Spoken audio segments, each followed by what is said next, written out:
Hey, what up? It's Tess. Thanks so much for tuning back into my channel. Today we're talking about astrology. Now, you're probably already familiar with the triplicities, meaning the zodiac being broken up into 3 separate groups of 4, fire, earth, water, air. But you may or may not have heard of the quadruplicities, breaking up our 12 signs into groups of 3, making cardinal, fixed, and mutable.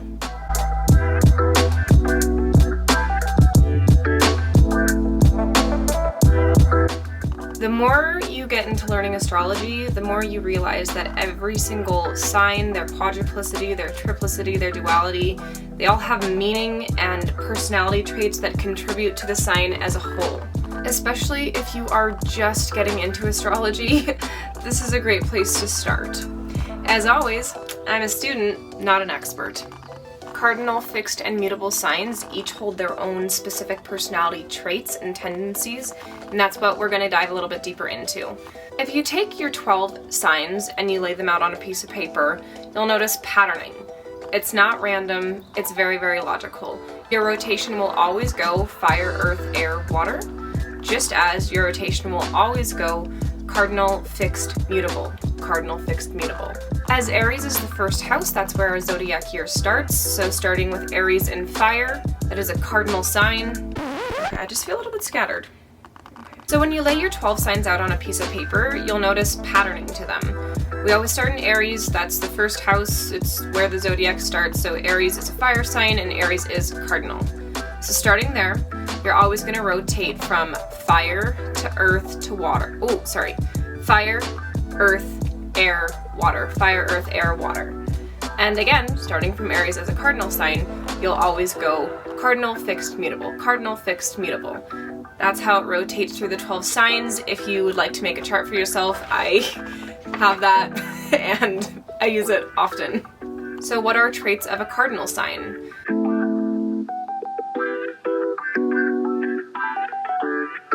There's nothing good or bad about the quadruplicities. They're simply personality traits. As any personality trait, it can manifest as something positive and desirable, or it can manifest as something negative and undesirable. Your cardinals, though they are leaders, are okay with changing plans. They're not necessarily easy flowy, easy going, but they're not going to butt heads with you when you're trying to rearrange something or change something.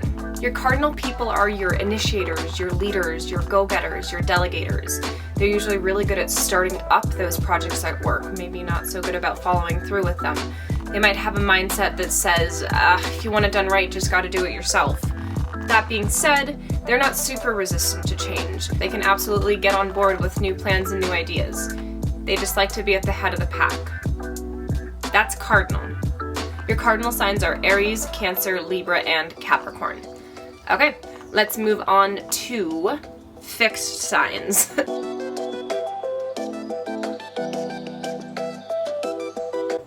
You might be able to infer a little bit off of the name that yes, a fixed sign is a stubborn person. They are a little bit more resistant to change. They are reliable. They are detail-oriented. They are methodical. They are articulate. They're not very much about winging it. They crave structure. They have very high follow-through. They're the people that do things by the book because if they want it done right, every single step has to happen and nothing gets missed. Details are important. Your fixed signs are fixed on details, on reason, on logic. Fixed signs are Taurus, Leo, Scorpio, and Aquarius. And the last group of 4 we're going to talk about are the mutable signs.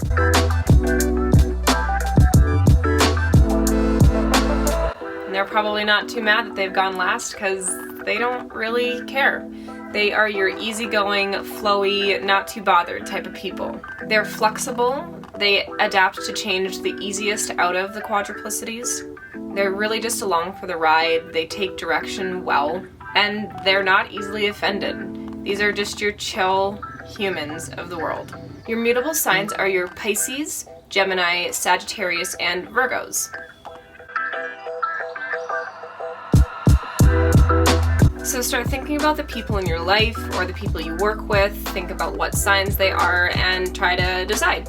Does their quadruplicity match their sign? Are they living true to that, astrological tendency or predisposition? I don't know. Only you can figure that out. So yeah, that wraps it up. I hope you're able to take these concepts, start implementing them or start noticing them, and see if that helps you understand the 12 signs in a little bit better depth. If you found this video informative or helpful at all, please do share it with your friends. I don't know what's coming next week, but I'll see you next Tuesday.